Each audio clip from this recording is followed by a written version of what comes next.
Right, guys, Chelsea and Brighton have just drawn 1-1 in a fascinating game, to be honest. It was really enjoyable to watch. It took a bit of time to get going.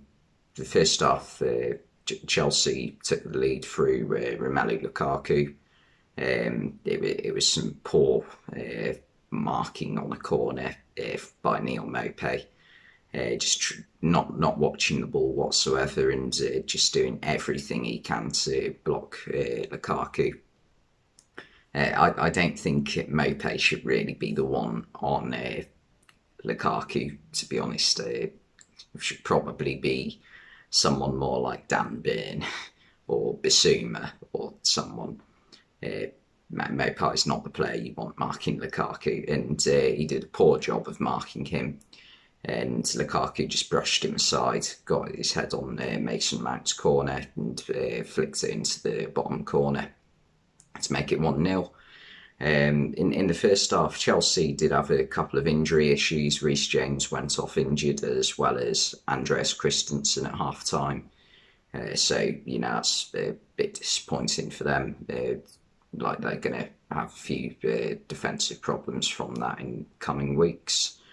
Well, they have got Liverpool on Sunday as well, so that could be a problem.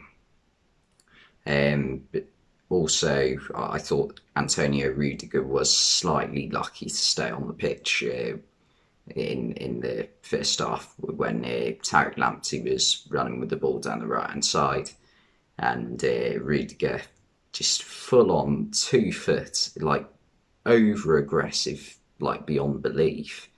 He gets the ball, but he doesn't get the ball cleanly because he's completely jumped in. It was reckless beyond the belief. It was ridiculous.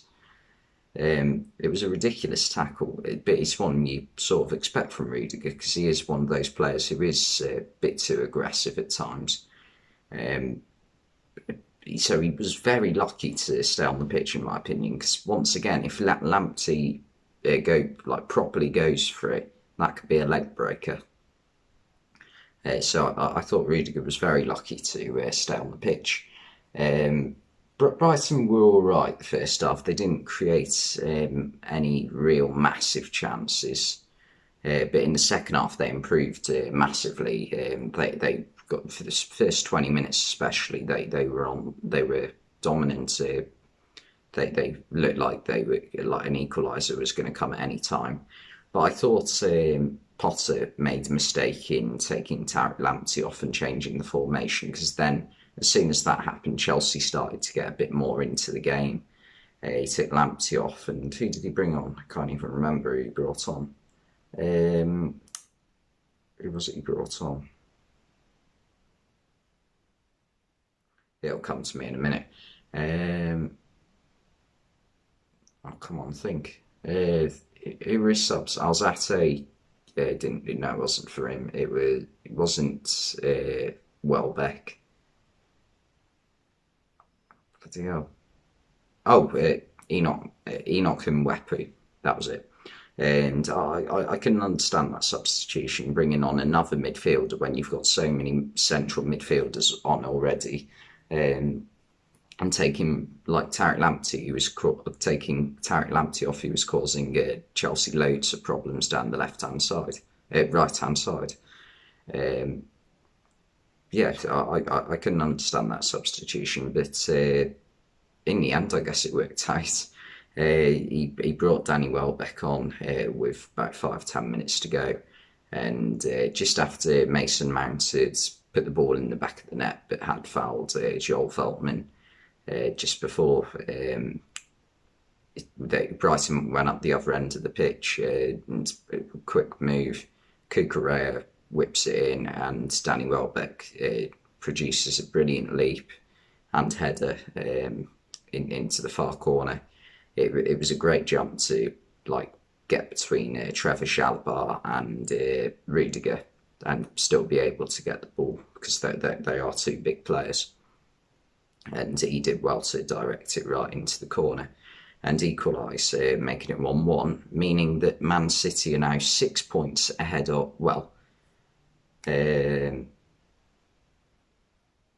I'm not even sure. I haven't looked at the league table, but they're a fair few points ahead of Liverpool and Chelsea now.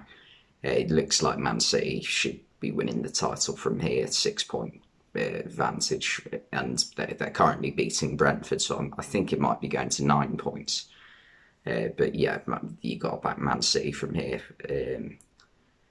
Yeah, I thought Chelsea didn't have a great game, to be honest. Brighton, for me, were the best side.